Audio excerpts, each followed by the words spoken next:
उज्जैन जिले के कलेक्टर और एसपी जिले को कोरोना से मुक्त कराने के लिए हर संभव प्रयास करने में लगे हुए हैं। आज दोनों अधिकारियों ने कोरोना पॉजिटिव व्यक्तियों के परिवारों से मिलकर कोरोना की चेन ब्रेक न होने का कारण जाना। एक और कोरोना और विशेषकर कोरोना पॉजिटिव का नाम सुनते ही हर व्यक्ति घबरा रहा है। उस व्यक्ति और उसके परिवार से हर कोई दूर भाग रहा है।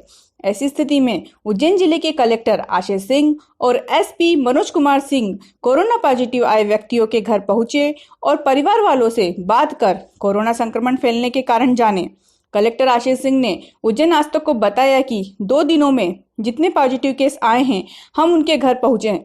इस दौरान हमने यह जाना कि एक एरिया में कोई पॉजिटिव हुआ तो उसने अन्य लोगों से मिलजुल कर पॉजिटिव की संख्या बढ़ाई है। देखिए, आज जितने भी हमारे कंटेनमेंट एरिया हैं और जो पॉजिटिव केसेज आए हैं पिछले 2 दिनों में, कल और परसों में, तो उसमें से प्रत्येक घर में मैं आज जा रहा हूं और लगभग 80-90% घर मैंने 20-22 के आसपास घर मैंने कवर कर दिए हैं। और मैं जानने की कोशिश कर रहा हूं कि जो संक्रमण की चेन है, क्योंकि पहले हमारा लक्ष्य ये था कि हम लोग सर्वे कर के सभी ऐसे स्थान, सभी ऐसे जो हॉटस्पॉट्स हैं वो चिन्हांकित कर लें। वो काम हमारा लगभग पूरा हो गया है।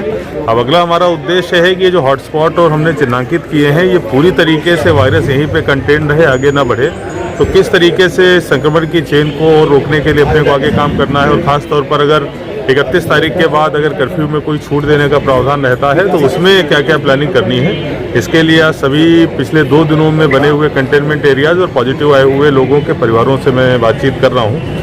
एक जो चीज़ बार बार निकल के आ रही है कि हमारे ज़्यादातर केसेस बहुत क्लस्टर्स में हैं, कि जहाँ पर समूह में जो है 4, 5, 7, 8 घरों के बीच में वायरस फैला हुआ है। और इसका कारण वही है कि एक व्यक्ति को हुआ और मोहल्ले के लोग आपस में मिलते रहे, जिसकी वजह से पूरे मोहल्ले भर में फैल गया है। तो आप लोगों के माध्यम से मेरी अपील रहेगी कि कर्फ्यू का, लॉकडाउन का और सोशल डिस्टेंसिंग का सभी लोग पूरी तरीके से पालन करें। अगर इन लोगों ने पालन किया होता तो निश्चित रूप से हमारी केसेस की जो संख्या है वो 10% होती।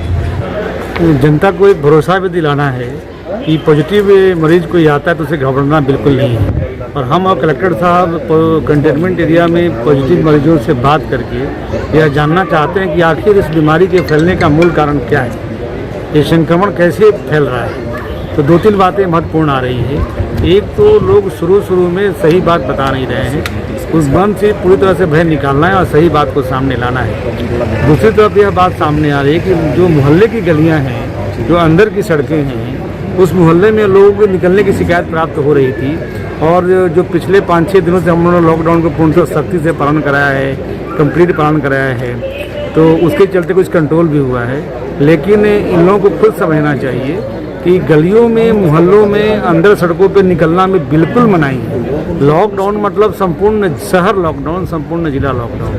तो इनको लॉकडाउन का पूर्णतः पालन करना पड़ेगा, कर्फ्यू का पालन करना पड़ेगा, सोशल डिस्टेंस मेंटेन करना पड़ेगा। तो आपके चैनल से हम यह संदेश देना चाहते हैं उज्जैन जिले के नागरिकों को कि सभी लोग अपने अपने घरों में रहें, लॉकडाउन का पालन करें, सोशल डिस्टेंस मेंटेन करें। गली मोहल्ले में भी ऐसी शिकायत नहीं मिलना चाहिए। अब ऐसे ही हमने गली और मोहल्लों में और पेट्रोलिंग बढ़ा दी है। हमारा ध्यान मेन रोड के अलावा गलियों में विशेष तौर पर रहेगा, ताकि वहाँ भी कोई घरों से न निकले। अगर कोई निकलता है तो हम और सख्त कार्रवाई हम लोग करने वाले हैं।